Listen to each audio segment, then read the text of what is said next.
حسبنا الله ونعم الوكيل. عم بنناشد الصليب الأحمر، بنناشد الجميع. احنا بننقصف داخل مستشفى النصر للأطفال.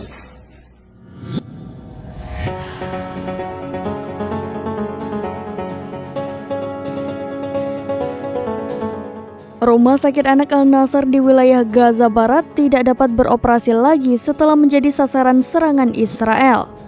Seperti diketahui pada Jumat 10 November 2023, tentara Zionis membombardir wilayah tersebut. Akibatnya seorang anak meninggal secara tragis lantaran kekurangan oksigen. Dikutip dari Anadolu Agency, rumah sakit anak tersebut menjadi sasaran sebanyak 2 kali.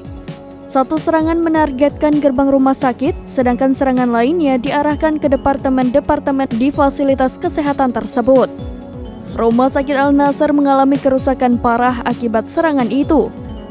Bahkan seorang pasien anak menjadi korban jiwa lantaran kekurangan oksigen. Direktur Rumah Sakit Al-Nasr, Mustafa Al-Kalhalut, mengatakan bahwa pasokan listrik dan peralatan medis di unit perawatan intensif juga terputus. Akibatnya rumah sakit tak dapat menawarkan layanan apapun di luar unit perawatan intensif. Diketahui ada 8 pasien yang saat ini menerima perawatan di sana.